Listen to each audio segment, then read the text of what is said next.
सरकार लाई है विद्यार्थियों के लिए डिजिटल लाइब्रेरी। बच्चों के उज्जवल भविष्य के लिए बिहार सरकार है सदा अग्रसर और तैयार।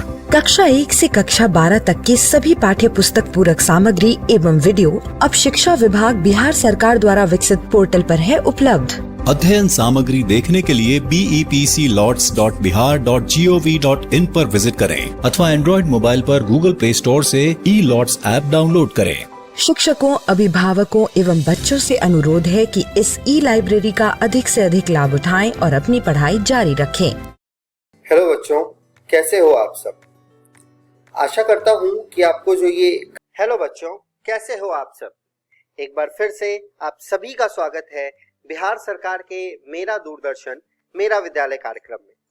बच्चों, मैं उम्मीद करता हूँ कि आपको जो आपके घर पर विद्यालय का अनुभव मिल रहा है, आप उसे बहुत एंजॉय कर रहे होंगे और एंजॉयमेंट के साथ साथ आपकी पढ़ाई भी हो रही होगी। याद रहे बच्चों कि आप सभी को एपिसोड देखने के बाद अपने पाठ्य पुस्तक से इस पाठ को जरूर पढ़ लेना होता है, ताकि आपका कॉन्सेप्ट पूरा क्लियर हो जाए और आपके किताब में दिए गए सभी सवालों को भी बना लेना होता है। तो अपना कॉपी और कलम ले लीजिए बच्चों और हो जाइए तैयार। हम शुरू करते हैं आज का एपिसोड। नमस्कार दोस्तों, आइए शुरू करते हैं गणित का आज का पाठ, जिसका नाम है सरल रेखाएं। इसी को हम अंग्रेजी में स्ट्रेट लाइंस के नाम से जानते हैं। तो चलिए बच्चों, आज का ये पाठ प्रारंभ करते हैं और देखते हैं आज हम क्या पढ़ेंगे।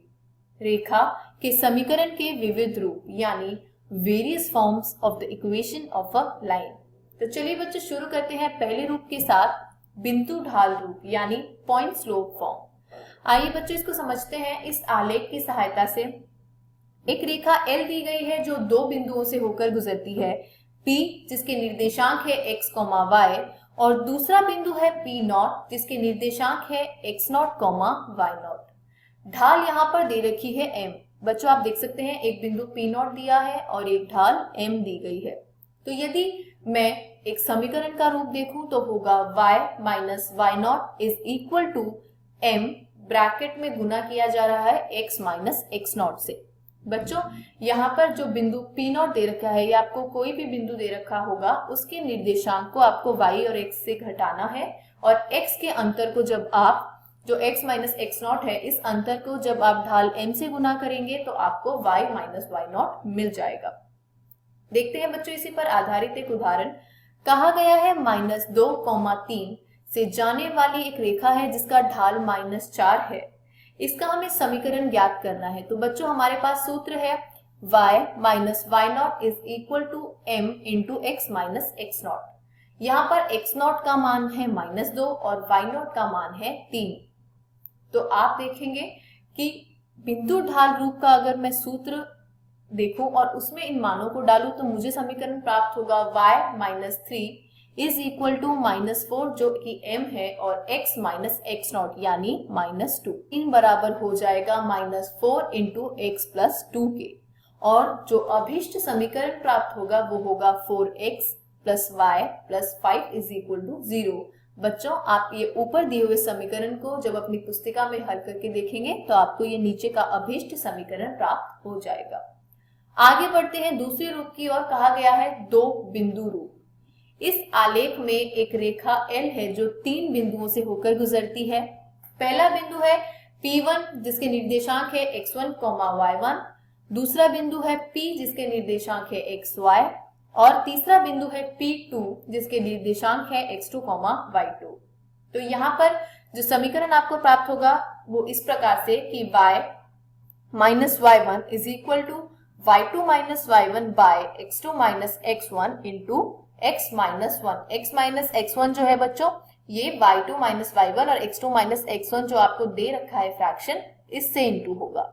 इसी पर आधारित जब हमने एक उदाहरण देखा तो कहा गया है बिंदुओं 1, -1 और 3, 5 से होकर जाने वाली रेखा का हमें समीकरण लिखना है। तो आपके सामने बच्चों दो बिंदु दे दिए।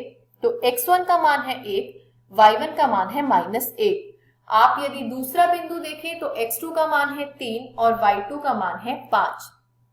दो बिंदु रूप सूत्र के प्रयोग से जो रेखा का समीकरण प्राप्त होगा वो इस प्रकार कि y माइनस y1 का मान क्या है बच्चों, -1, तो y माइनस ब्रैकेट में -1, फिर होगा y2 माइनस y1 यानी 5 माइनस -1, फिर होता है नीचे x2 माइनस x1 यानी 3 माइनस 1, और इसका गुना किया जाएगा x माइनस x1 के साथ यानी x माइनस 1। जब मैंने इसको हल किया तो मुझे अभीष्ट समीकरण जो प्राप्त होगा बच्चों वो होगा -3x plus y plus 4 is equal to 0। ये उदाहरण यही समाप्त होता है बच्चों। बढ़ते हैं अगले रूप की ओर। कहा गया है ढाल अंतःखंड रूप यानी स्लोप इंटरसेप्ट फॉर्म।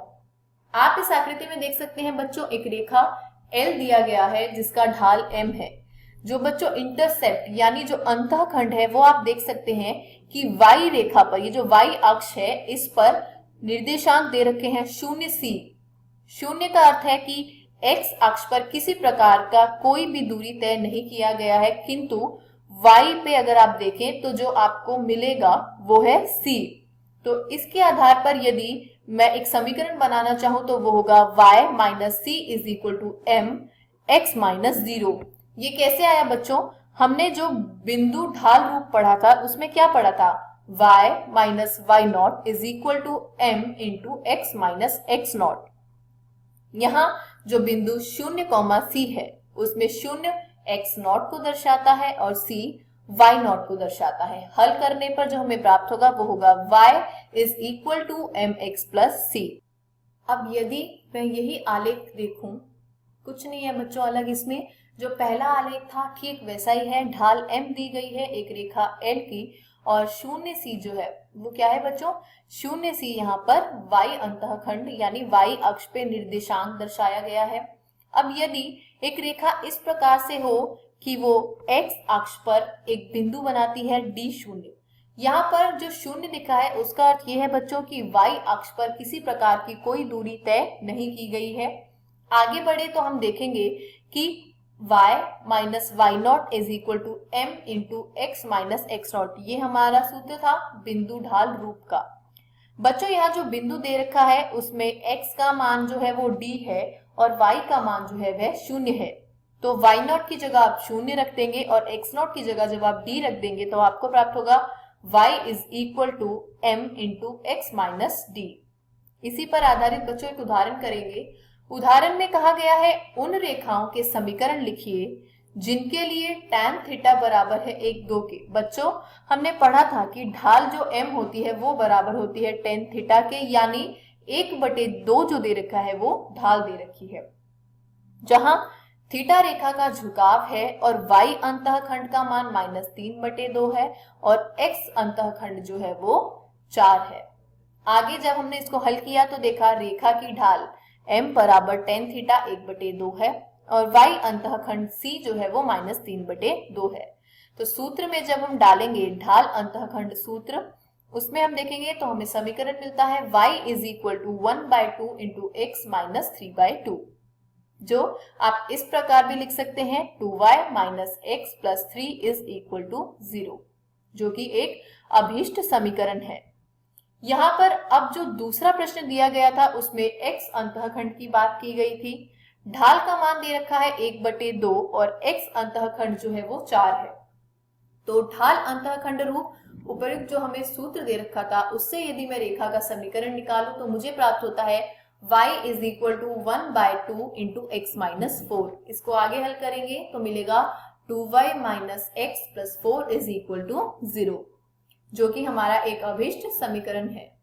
अब आगे बढ़े देखें तो हमने देखा दूसरा नया रूप जो है रेखा के समीकरण का वो है अंतःखंड रूप। यहाँ पर किसी बिंदु या ढाल की बात नहीं की गई है, केवल अंतःखंड बताया है।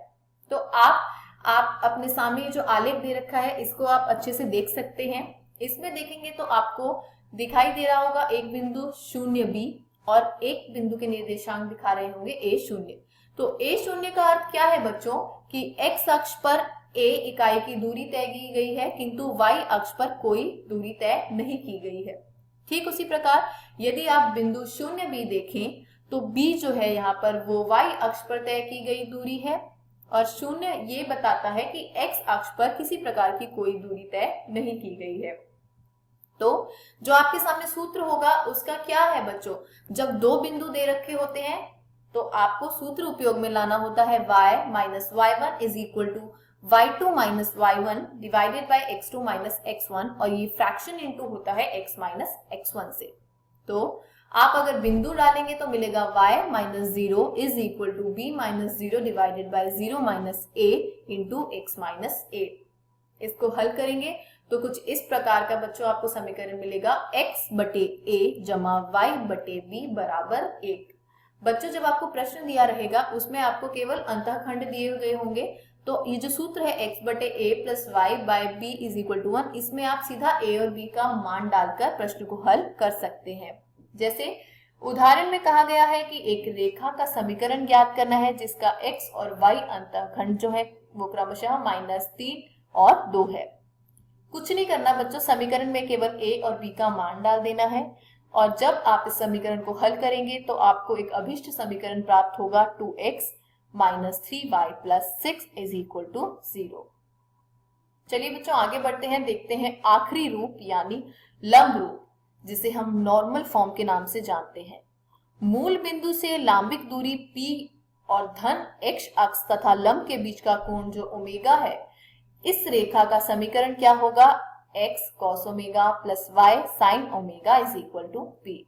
आगे बढ़े तो हमने देखा इसी पर आधारित एक उदाहरण, रेखा का समीकरण ज्ञात करना है जिसकी मूल बिंदु से लांबिक दूरी 4 इकाई है और धन x अक्ष तथा लंब के बीच का कोण 15 डिग्री है।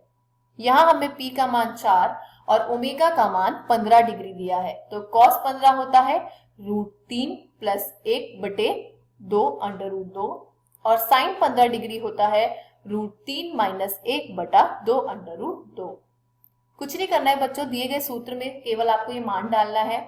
जो लंब रूप से हमने रेखा का समीकरण प्राप्त किया था उससे हमें प्राप्त होगा x cos 15 degree plus y sin 15 degree is equal to 4, जिसको हम इस प्रकार लिख सकते हैं, cos 15 डिग्री का मान है √3 जमा 1 बटे 2 under root 2 x plus under root 3 minus 1 बटा 2 under root 2 y is equal to 4। तो यहाँ पर आप यदि समीकरण को हल करें तो होगा √3 plus 1x plus under root 3 minus 1y is equal to 8 under root 2, जो कि हमारा अभिष्ट समीकरण है। इसी के साथ बच्चों जितनी भी आप रेखा के रूप पढ़ सकते थे वो आप सभी पढ़ चुके हैं। इस पर आधारित बहुत सारे प्रश्न आपकी प्रश्नावली में दिए गए हैं। बच्चों घर जाइए, प्रश्नावली में दिए गए प्रश्नों का निरंतर अभ्यास कीजिए। किसी भी प्रकार के संदेह एवं सहायता के लिए हम हमेशा उपलब्ध हैं। धन्यवाद।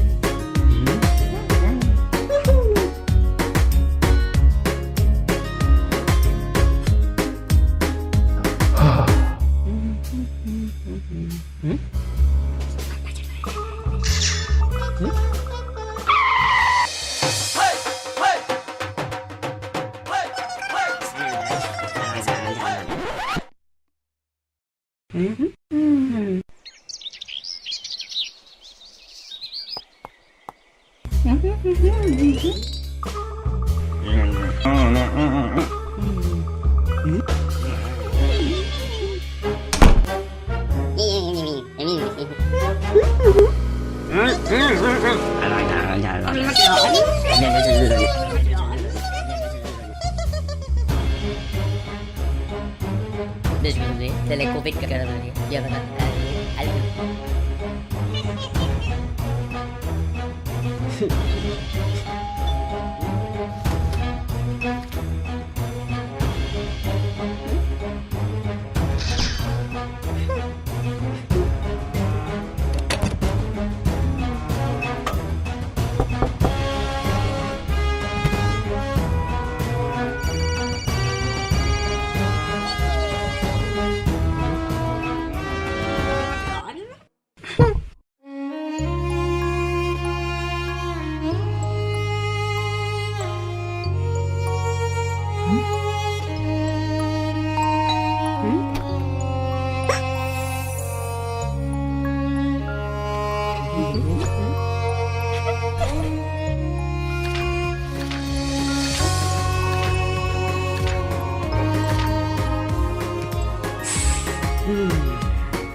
नमस्कार दोस्तों, अब हम पादप में सांस का आखिरी भाग यानी तीसरा भाग पढ़ेंगे। इस वीडियो में हम पढ़ेंगे श्वसनीय संतुलन चार्ट, एम्फीबोलिक पथ और सांस गुणांक। श्वसनीय संतुलन चार्ट प्रत्येक ऑक्सीकृत ग्लूकोज अणु से बनने वाली प्राप्त शुद्ध एटीपी की गणना करना अब संभव है, किंतु वास्तविकता में यह एक सैद्धांतिक अभ्यास ही रह गया है। यह गणना कुछ निश्चित कल्पनाओं के आधार पर ही की जा सकती है। यह एक क्रमिक सुव्यवस्थित क्रियात्मक पाथ है जिसमें एक क्रियाधार से दूसरी क्रियाधार का निर्माण होता है, जिसमें ग्लाइकोलिसिस से शुरू होकर टीसीए चक्र तथा पथ ईटीएस के बाद एक आती है। ग्लाइकोलिसिस में संश्लेषित NADH माइटोकॉन्ड्रिया में आता है, जहां उसका फॉस्फोरिलीकरण होता है। पथ का कोई भी मध्यवर्ती दूसरे यौगिक के निर्माण के उपयोग में नहीं आते हैं। श्वसन में केवल ग्लूकोज का ही उपयोग होता है, कोई दूसरा वैकल्पिक क्रियाधार पथ के किसी भी मध्यवर्ती चरण में प्रवेश नहीं करता है। हालांकि इस प्रकार की कल्पना सजीव तंत्र में वास्तव में तर्कसंगत नहीं होती है। सभी पथ एक के बाद एक नहीं बल्कि एक साथ कार्य करते हैं। पथ में क्रियाधार आवश्यकता अनुसार बाहर तथा अंदर आ जा सकते हैं। आवश्यकता अनुसार एटीपी का उपयोग हो सकता है। एंजाइम की क्रिया की दर को अनेकों विधियों द्वारा नियंत्रित किया जाता है, फिर भी यह क्रिया करना उपयोगी है। क्योंकि सजीव तंत्र में ऊर्जा का निष्कर्षण एवं संग्रहण हेतु इसकी दक्षता सराहनीय है, अतः ऑक्सी श्वसन के दौरान ग्लूकोज के एक अणु से एटीपी के 36 अणुओं की शुद्ध प्राप्ति होती है। अब हम किण्वन तथा ऑक्सी श्वसन की तुलना करें। किण्वन में ग्लूकोज का आंशिक विघटन होता है, जबकि ऑक्सी श्वसन में पूर्ण विघटन होता है तथा कार्बन डाइऑक्साइड एवं जल बनते हैं। किण्वन में ग्लूकोज का एक अणु से पायरुविक अम्ल बनने के दौरान एटीपी के शुद्ध 2 अणुओं की प्राप्ति होती है, जबकि ऑक्सी श्वसन में बहुत अधिक एटीपी के अणु बनते हैं। किण्वन में NADH का NAD+ में ऑक्सीकरण मंद गति से होता है, जबकि ऑक्सी श्वसन में यह अभिक्रिया तीव्र गति से होती है।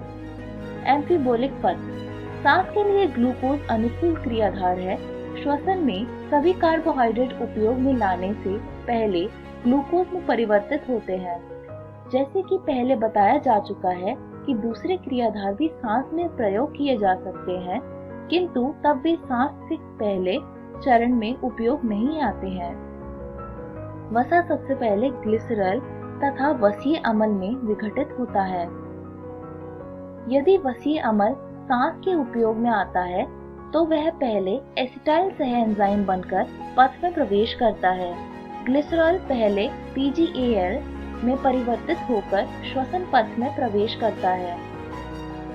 प्रोटीन प्रोटीएज एंजाइम द्वारा विघटित होकर अमीनो अम्ल बनाता है। प्रत्येक अमीनो अम्ल अपनी संरचना के आधार पर क्रेब्स चक्र के अंदर भिन्न चरणों में प्रवेश करती है। चूंकि सांस के दौरान क्रियाधारक टूटते हैं, अतः सांस प्रक्रिया परंपरागत अपचयी प्रक्रिया है और श्वसन पथ श्वसनीय अपचयी पथ है।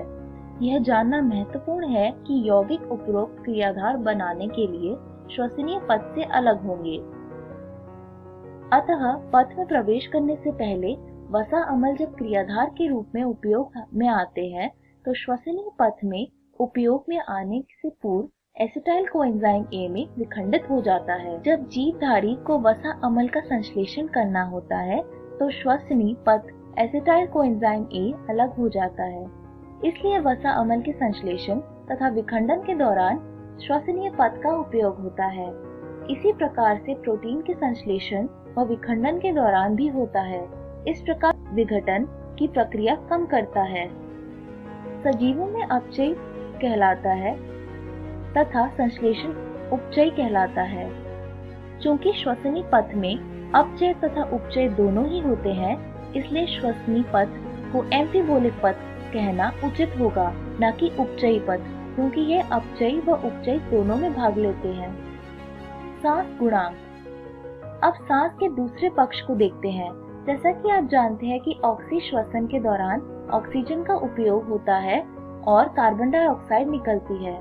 सांस के दौरान मुक्त हुई कार्बन डाइऑक्साइड तथा उपयोग में लाई गई ऑक्सीजन का अनुपात को सांस गुणांक यानी R³ या श्वसनीय अनुपात कहते हैं और ये कुछ इस प्रकार होता है। सांस गुणांक = मुक्त हुई कार्बन डाइऑक्साइड का आयतन जिसे हम भाग करते हैं उपयोग में लाई गई ऑक्सीजन से। सांस गुणांक सांस के दौरान उपयोग में आने वाली श्वसनीय क्रियाधार पर निर्भर करता है। जब कार्बोहाइड्रेट क्रियाधार के रूप में आकर पूर्ण ऑक्सीकृत हो जाता है तो सांस गुणांक 1 होगा, क्योंकि समान मात्रा में कार्बन डाइऑक्साइड व ऑक्सीजन क्रमशः मुक्त होती हैं एवं उपयोग में लाई जाती है, जैसा कि समीकरण में स्पष्ट है।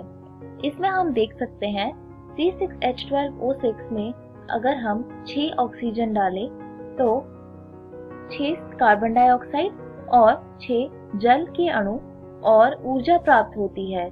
इसका सांस गुणांक 1 होता है। जब वसा सांस में प्रयुक्त होती है तो सांस गुणांक 1 से कम होता है। वसा अम्ल ट्राइपामिटिन के रूप में उपयोग में आता है, तब इसकी गणना निम्नवत होगी। 2 C51H98O6 के मॉलिक्यूल जिसमें हमने 145 ऑक्सीजन के मॉलिक्यूल डाले तो हमें मिले 102 कार्बन डाइऑक्साइड और 98 जल के अणु और ऊर्जा। इसका सांस गुणांक 0.7 है। जब प्रोटीन श्वसनीय क्रियाधार के रूप में प्रयुक्त होता है तब अनुपात 0.9 के लगभग होता है। यहाँ यह जानना अति महत्वपूर्ण है कि सजीवों में श्वसनीय क्रियाधार अक्सर 1 से अधिक होते हैं, किंतु शुद्ध प्रोटीन व वसा श्वसनीय क्रियाधारों के रूप में प्रयुक्त नहीं होते हैं। इस वीडियो में हमने सीखा श्वसनीय संतुलन चार्ट, एम्फीबोलिक पथ और सांस गुणांक, और इसी तरह हमारा यह पाठ समाप्त होता है। धन्यवाद।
नमस्कार दोस्तों, आज हम कक्षा 12वीं की गणित का अध्याय 7 पढ़ने वाले हैं, जिसका नाम है समाकलन। दोस्तों, आज के इस वीडियो में हम हल करेंगे कुछ प्रैक्टिस क्वेश्चंस को, जो कि अध्याय समाकलन पर आधारित होगी। तो चलिए आगे बढ़ते हैं और शुरू करते हैं हम हमारा आज का भाग। दोस्तों, हमारा पहला प्रश्न है समाकलन x की घात 4 घटा x पूरे की घात 1/4 बटे x की घात 5 dx का मान ज्ञात कीजिए। तो दोस्तों, आइए देखते हैं कि इस प्रकार के प्रश्न को हम कैसे हल करेंगे। तो आइए दोस्तों देखते हैं कि इस प्रश्न को हम कैसे हल करेंगे। दोस्तों, जब हम इस दिए गए प्रश्न में x उभयनिष्ठ लेंगे हमारे अंश में, तो यहाँ पर हमें प्राप्त होगा समाकलन x की घात 4 गुने 1/4 गुने 1 घटा 1 बटे x की घात 3 पूरे की घात 1/4 बटे x की घात 5 dx। यहाँ पर इसे हम पुनः हल करेंगे तो हमें ये प्राप्त हो जाएगा समाकलन x गुने 1 घटा 1 बटे x की घात 3 पूरे की घात 1/4 बटे x की घात 5 dx। जिसे हम और हल करेंगे तो यहाँ से हमें ये प्राप्त हो जाएगा समाकलन 1 घटा 1 बटे x की घात 3 पूरे की घात 1/4 बटे x की घात 4 dx। दोस्तों अब हम यहाँ पर इसे प्रतिस्थापन विधि के द्वारा हल करेंगे। तो यहाँ पर दोस्तों हम मान ले रहे हैं कि 1 घटा 1 बटे x की घात 3 बराबर है t के। जब हम इसका अवकलज ज्ञात करेंगे दोस्तों यहाँ से, तो हमें ये प्राप्त हो जाएगा 3 बटे x की घात 4 dx बराबर dt, जो कि हमारे इस प्रश्न में दिया हुआ है। और जब हम 3 गुणा और भाग करेंगे तो हमें यह प्रश्न आसानी से हल होता हुआ मिल जाएगा। तो दोस्तों चलिए अब हम इसके मान को हमारे प्राप्त किए गए उत्तर में प्रतिस्थापित करते हैं। जब हम इसे प्रतिस्थापित करेंगे दोस्तों तो हमें ये प्राप्त होगा समाकलन 1/3 t की घात 1/4 dt, जिसे हम पुनः हल करेंगे दोस्तों यहाँ से, तो हमें ये प्राप्त हो जाएगा 1/3 समाकलन t की घात 1/4 dt, अर्थात 1/3 गुने 4/5 t की घात 5/4 योग c। अब हम यहाँ पर t के मान को प्रतिस्थापित कर देंगे दोस्तों, तो यहाँ से हमें ये प्राप्त हो जाएगा 4/15 गुने 1 घटा 1 बटे x की घात 3 पूरे की घात 5/4 योग c। तो दोस्तों देखा आपने कि किस तरह से हमने इस प्रश्न को हल किया और ज्ञात किया समाकलन x की घात 4 घटा x पूरे की घात 1/4 बटे x की घात 5 dx का मान। चलिए अब हम बढ़ते हैं हमारे अगले प्रश्न की ओर, जो कि है समाकलन x की घात 4 बटे x घटा 1 गुने x की घात 2 योग 1 dx का मान ज्ञात कीजिए। आइए देखते हैं दोस्तों कि इस प्रश्न को हम किस तरह से हल करेंगे। दोस्तों इस तरह के प्रश्न को हल करने के लिए आपको इसके समाकल्य को देखते ही समझ जाना होगा कि यहाँ पर हम प्रयोग करेंगे खंडशः समाकलन का। तो आइए शुरुआत करते हैं इस प्रश्न के हल को। दोस्तों हमारे दिए गए समाकल्य को हम कुछ इस प्रकार से भी लिख सकते हैं, जो कि बराबर होगा x की घात 4 बटे x की घात 3 घटा x की घात 2 योग x घटा 1। दोस्तों जब हम लॉन्ग डिवीजन मेथड से इसे डिवाइड करेंगे तो हमें ये कुछ इस प्रकार से प्राप्त होता जाएगा कि यहाँ पर हमें हमारा शेषफल प्राप्त होगा 1। तो दोस्तों इस प्राप्त किए गए समाकल्य को हम कुछ इस प्रकार से भी लिख सकते हैं खंडशः समाकलन का प्रयोग करके। तो दोस्तों यहाँ से हमें ये प्राप्त हो रहा है x योग 1 बटे x की घात 3 घटा x की घात 2 योग x घटा 1, अर्थात इसे हम कुछ इस प्रकार से भी लिख सकते हैं x योग 1 बटे x घटा 1 गुने x की घात 2 योग 1। अब हम यहाँ पर प्रयोग करेंगे हमारे खंडशः समाकलन का, जो कि कुछ इस प्रकार से होगा कि हम 1 बटे x घटा 1 गुने x की घात 2 योग 1 को लिख सकते हैं a बटे x घटा 1 योग bx योग c बटे x की घात 2 योग 1। चलिए दोस्तों अब हम यहाँ पर इसे हल करते हैं और ज्ञात करते हैं a, b और c का मान। तो दोस्तों यहाँ से हमें प्राप्त हो जाएगा कि 1 बराबर है 1 गुने x की घात 2 योग 1 योग bx योग c गुने x घटा 1। यहाँ से हमें प्राप्त हो जाएगा 1 बराबर 1 गुने x की घात 2 योग a योग b गुने x की घात 2 घटा bx योग cx घटा c। यहाँ पर हमारा अगला चरण होगा 1 बराबर a योग b गुने x की घात 2 योग c घटा b गुने x योग a घटा c। तो दोस्तों यहाँ से हमें ये प्राप्त हो रहा है कि a योग b बराबर है 0 के, c घटा b बराबर है 0 के और a घटा c बराबर है 1 के। चलिए अब हम इन तीनों समीकरण को हल करते हैं और प्राप्त करते हैं a, b और c का मान। तो दोस्तों जब हम इन तीनों समीकरण को हल करेंगे तो हमें यहाँ से ये प्राप्त हो रहा है कि a जो है वो बराबर है घटा b के, c जो है वो b के बराबर है। जब हम यहाँ पर तीसरे समीकरण में a और c के मान को प्रतिस्थापित करेंगे तो यहाँ से हमें ये प्राप्त हो रहा है घटा b बराबर 1, अर्थात घटा 2b बराबर 1, जहाँ से हमें b का मान प्राप्त हो रहा है घटा 1 बटे 2। अब जब हमारे पास b का मान आ गया है तो हमारे पास c का मान भी आ जाएगा, क्योंकि b जो है वो हमारा c के बराबर है। तो दोस्तों यहाँ से हमें c का मान भी प्राप्त हो रहा है घटा 1/2। अब जब हमारे पास C और B दोनों का मान आ गया है तो हम A का मान आसानी से प्राप्त कर सकते हैं, जो कि हमें प्राप्त हो रहा है यहाँ पर 1/2। तो दोस्तों अब हमारे पास A, B और C तीनों का मान आ गया है। तो चलिए अब हम इसका मान प्रतिस्थापित करते हैं। जब हम इन तीनों का मान प्रतिस्थापित करेंगे दोस्तों तो यहाँ से हमें ये प्राप्त हो जाएगा 1/x घटा 1 गुने x की घात 2 योग 1 बराबर 1/2 गुने x घटा 1 घटा x/2 गुने x की घात 2 योग 1 घटा 1/2 गुने x की घात 2 योग 1।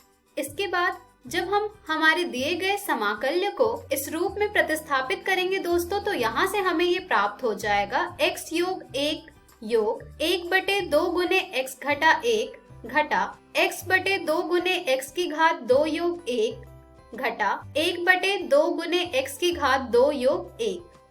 चलिए दोस्तों अब हम ज्ञात करते हैं समाकलन इसका।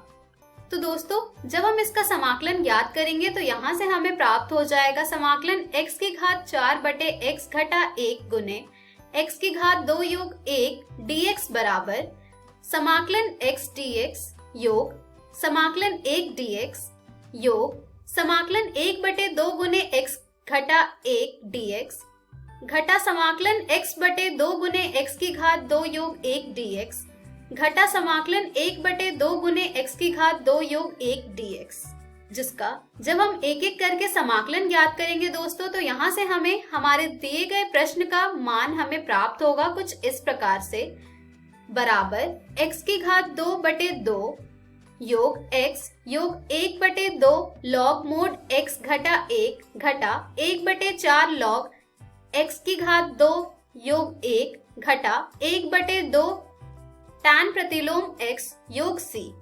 दोस्तों यहाँ पर समाकलन x dx का मान जैसे कि आप सब जानते हैं बराबर होता है x की घात 2/2 के। समाकलन 1 dx जैसा कि आप सब जानते हैं बराबर होता है x के। समाकलन 1/2 गुने x घटा 1 dx बराबर होगा 1/2 गुने log मोड x घटा 1 के।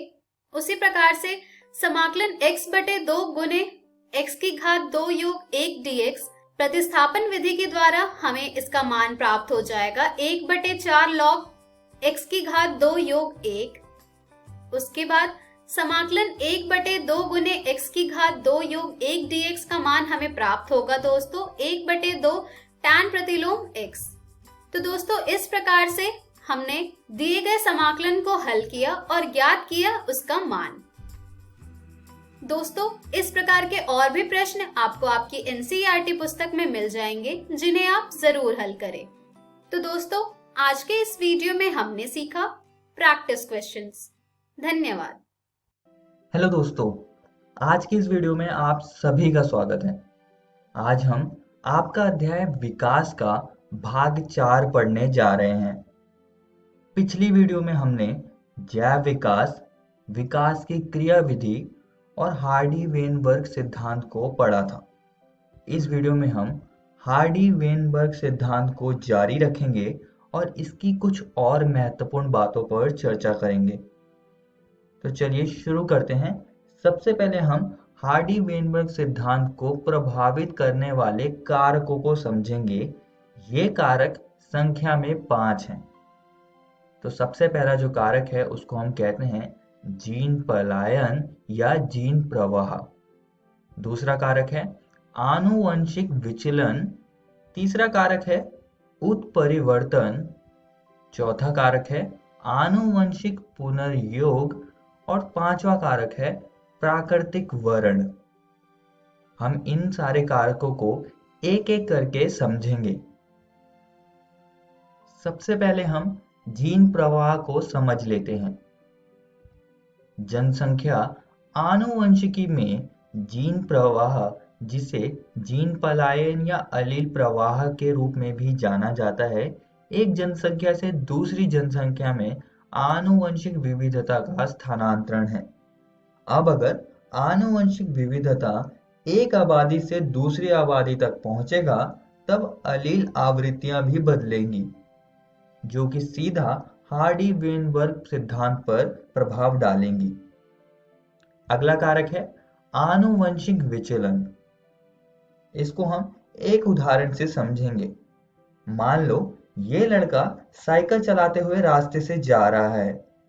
अब इसने अपने आसपास नहीं देखा, लेकिन रोड पर कुछ कीड़े भी थे और इसने कुछ कीड़ों पर गलती से साइकिल चढ़ा दी और उनको कुचल दिया। हाँ, गलती से, जानबूझकर तो ऐसा कोई भी नहीं करेगा। तो यहाँ पर जितने भी कीड़े कुचले गए वो मर गए और कुछ जीवित रहे। अब इस घटना से हम क्या समझते हैं? अब यहाँ पर जो कीड़े इस घटना से जीवित रहे, क्या उनके पास कोई अनोखी शक्तियां थी जिससे कि वे बच गए, या वो वेल अडेप्टेड थे जो कि इस घटना से उन्हें बचा ले गया? तो इसका सीधा सा जवाब है कि कीड़े यहाँ पर जो बचे हैं वो सिर्फ भाग्यशाली थे और उनके पास कोई भी शक्तियां वगैरह नहीं थी।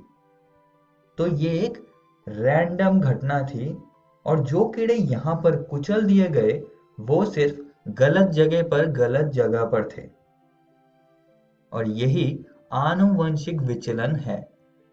तो ये जो आनुवंशिक विचलन है ये अलील आवृत्तियों को बदल सकता है। दूसरे शब्दों में, अलील आवृत्तियों का भाग्य से बदलना ही आनुवंशिक विचलन कहलाता है। तो इससे भी हार्डी-वेनबर्ग सिद्धांत पर असर होगा। अब दो तरह से आनुवंशिक विचलन हो सकता है। पहला है बॉटलनेक इफेक्ट और दूसरा है संस्थापक प्रवाह। इनको हम एक एक करके समझेंगे। सबसे पहले हम बॉटलनेक इफेक्ट को समझ लेते हैं। पर्यावरणीय घटनाओं या मानव गतिविधियों के कारण जनसंख्या के आकार में तेज कमी आना ही बॉटलनेक इफेक्ट कहलाता है। इस तरह की घटनाओं से जनसंख्या के जीन पूल में विविधता कम हो सकती है। अब इस इफेक्ट को हम बॉटल से याद रखेंगे और इसको हम बॉटल से ही समझेंगे। मान लो हमारे पास एक बॉटल है और इस बॉटल में कुछ टॉफियां पड़ी हुई हैं। ये टॉफी यहाँ पर जनसंख्या का प्रतिनिधित्व कर रही है। अब अगर हम इस बॉटल को हिलाएं तो कुछ टॉफी बाहर आ जाएगी। अब ये इनमें से जो टॉफियां बाहर आई, क्या ये बॉटल की सारी आबादी की आवृत्तियों को दिखा रही है? नहीं ना। तथ्यात्मक रूप से तो ये वाली प्रकार की टॉफी तो बाहर आई भी नहीं, ये पूरी तरह से हट गई थी। तो ये भी भाग्य से हुआ है। इसको थोड़ा और अच्छे से समझने के लिए आइए एक और उदाहरण लेते हैं। ये उदाहरण हम एक प्राकृतिक आपदा जैसे कि जंगल में आग का ले लेते हैं। अब जो उत्तरजीवी होंगे, जरूरी नहीं होगी कि उनके पास योग्यता वाले हों वो, बल्कि वो सिर्फ उस जगह पर होंगे जहां पर आग नहीं लगी होगी। तो उत्तरजीवी मूल आबादी को नहीं दर्शा सकते हैं। इस वजह से नई एलील आवृत्तियां होंगी जो कि उत्तरजीवी जीव दर्शाएंगे, और यही बॉटलनेक इफेक्ट है। और यहां भी अलील आवृत्ति बदल रही है, तो ये सीधा हार्डी-वेनबर्ग सिद्धांत पर असर डालेंगी। एक और जगह है जहां पर हम आनुवंशिक विचलन को देख सकते हैं, वो है संस्थापक प्रवाह में। इसको हम अंग्रेजी में फाउंडर्स इफेक्ट कहते हैं। इसको भी हम एक उदाहरण से समझेंगे। मान लो ये बीज कहीं दूर से हवा के बहाव से उड़ते आ रहे हैं और एक नई जगह पर पहुंच गए। वो जगह इनके अंकुरण के लिए बहुत अच्छी थी, तो ये वहां पर विकसित हो जाते हैं। विकसित होकर ये अपनी आबादी बनाते हैं, लेकिन ऐसा जरूरी नहीं है कि ये जो आबादी बनाएंगे ये अपनी मूल आबादी के जैसी होगी या उन्हें दर्शाएंगी।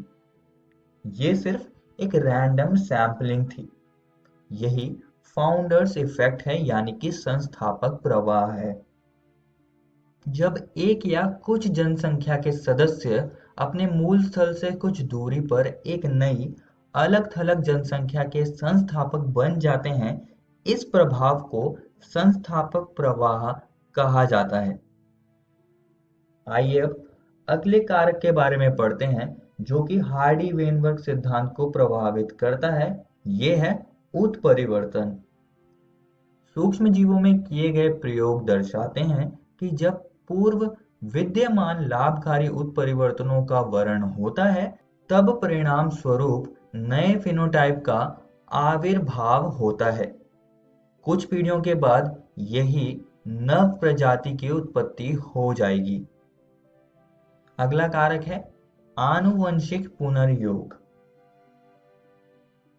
अब जब युग्मक जनन के समय पर अभिभावकों के गुणसूत्रों पर मौजूद अलील अलग हो जाते हैं और नए संयोजन बनाते हैं तो ये चीज भी हार्डी वेनबर्ग सिद्धांत को प्रभावित करेगी।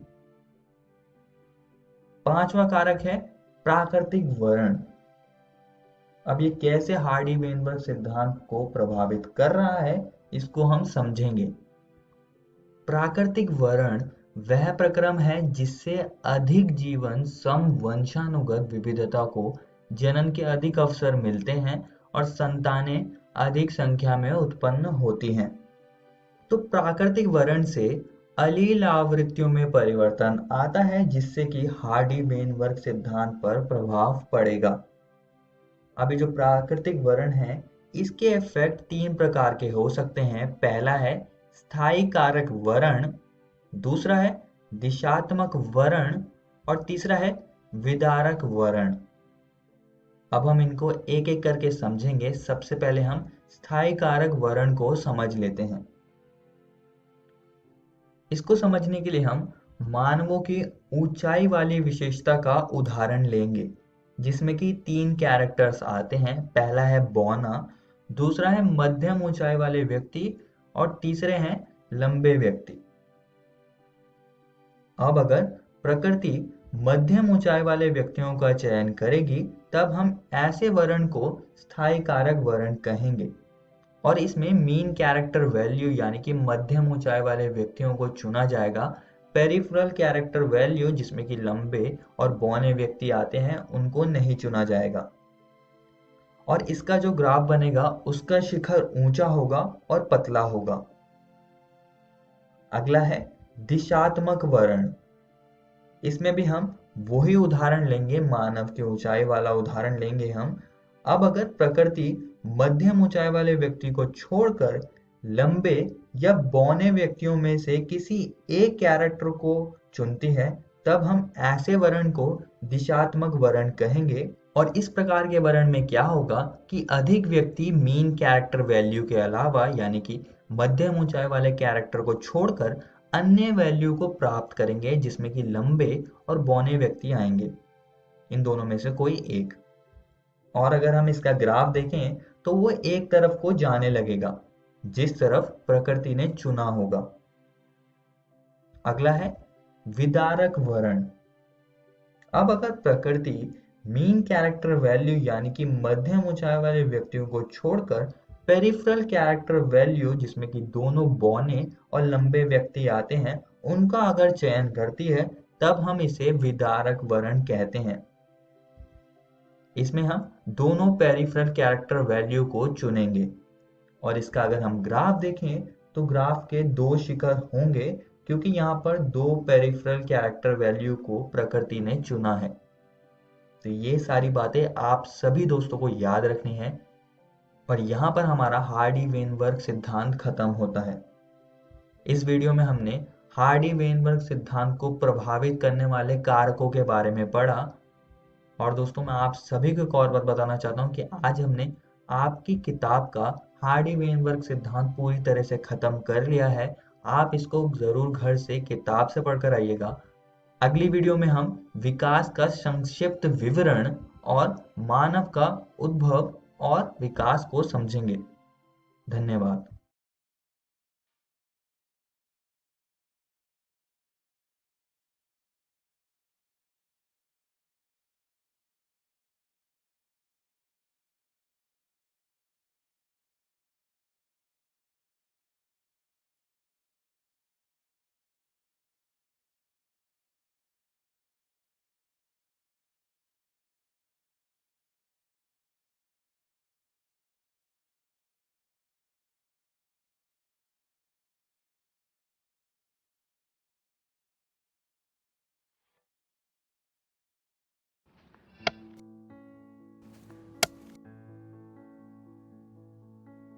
अरे भाई राजू, क्या?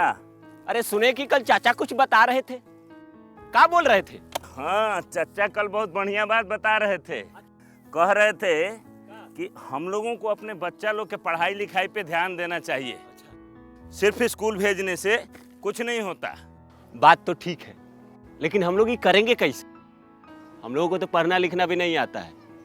हम भी यही सोच रहे थे। अरे वो देखो, मास्टर साहब भी सही टाइम पे आ गए। चलो उन्हीं से पूछ लेते हैं। मास्टर साहब प्रणाम। प्रणाम प्रणाम। मास्टर साहब, आपसे एक बात का जानकारी लेना था। हाँ पूछिए। अब हम लोग तो ठहरे कम पढ़े लिखे आदमी, हाँ। लेकिन हम लोग का बच्चा लोग स्कूल में जाके क्या करता है, क्या सीखता है, क्या पढ़ता है, ये हम लोग कैसे जानेंगे? होता आसान है। अच्छा, कैसे?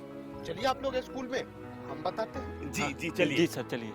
चलो चलो। हाँ हाँ चलिए। हाँ हाँ, हम उठा लेते हैं। चल। आइए, ये देखिए, ये है क्लास 3 का अधिगम प्रतिफल पोस्टर। इसका मतलब है यदि आपका बच्चा वर्ग 3 में पढ़ता है तो उसे इस पोस्टर में जो लिखी गई सारी चीजें उसे जानकारी होनी चाहिए। यह क्या है? पक्षी। और ये क्या है? पेड़। यानी कि तीसरी कक्षा समाप्त होते होते आपका बच्चा पशु, पक्षी, फूल, पत्ती आदि के बारे में सीख जाएगा। हर क्लास और हर विषय के लिए अधिगम प्रतिफल पोस्टर बनाए गए हैं। आइए कुछ दूसरे तरीके जानते हैं। जी सर। ये देखिए, ये है हमारे बच्चों की कॉपियाँ और ये है सही का निशान। इसका मतलब है कि इस प्रश्न का उत्तर आपके बच्चे ने बिल्कुल सही दिया है। जितना ज़्यादा होंगे ये निशान, उतना बढ़िया सीखा है आपका बच्चा। और ये क्या है? गलत का निशान। हाँ, ये है गलत का निशान और इसका मतलब है आपके बच्चे ने इस प्रश्न में कुछ गलती की होगी। और ये निशान जितना ज़्यादा होगा, आपको अपने बच्चे पे उतना ही ध्यान देने की ज़रूरत है। लेकिन पूरे साल में हमारा बच्चा क्या क्या सीखा, ये कैसे जानेंगे? बिल्कुल जानेंगे। उसके लिए भी हमारे पास कुछ साधन है। उनमें से एक है प्रगति पत्रक। इसके माध्यम से आप घर बैठे जान सकेंगे कि आपका बच्चा पूरे साल में क्या कुछ सीखा। देखिए, ये है 3 स्टार। इसका मतलब होता है सीख चुका है, आपका बच्चा सीख चुका है। और 2 स्टार का मतलब है बच्चा सीख रहा है। और 1 स्टार का मतलब अभी सीखने की आवश्यकता है। जी हाँ। ये तो बहुत आसान है। अब तो हम जैसे बिना पढ़े लिखे लोग भी अपने बच्चों की कॉपी आसानी से जांच कर पाएंगे। बिल्कुल जांच पाएंगे मनोज। हाँ। मास्टर साहब, आपने तो बिल्कुल सही बात बताई थी। तो ठीक है, चलते हैं। आज जो आपने हमको बताया है वो हम सबको बताएंगे। आप क्या करेंगे? आइए हम मिलकर अपने बच्चों के भविष्य को एक नई उड़ान दें। आज हम पूछेंगे तो कल ये सीखेंगे।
सरकार लाई है विद्यार्थियों के लिए डिजिटल लाइब्रेरी। बच्चों के उज्जवल भविष्य के लिए बिहार सरकार है सदा अग्रसर और तैयार। कक्षा 1 से कक्षा 12 तक की सभी पाठ्य पुस्तक पूरक सामग्री एवं वीडियो अब शिक्षा विभाग बिहार सरकार द्वारा विकसित पोर्टल पर है उपलब्ध। अध्ययन सामग्री देखने के लिए BEPCLOTS.bihar.gov.in पर विजिट करें अथवा एंड्रॉइड मोबाइल पर गूगल प्ले स्टोर से E-LOTS ऐप डाउनलोड करें। शिक्षकों, अभिभावकों एवं बच्चों से अनुरोध है कि इस ई लाइब्रेरी का अधिक से अधिक लाभ उठाएं और अपनी पढ़ाई जारी रखें।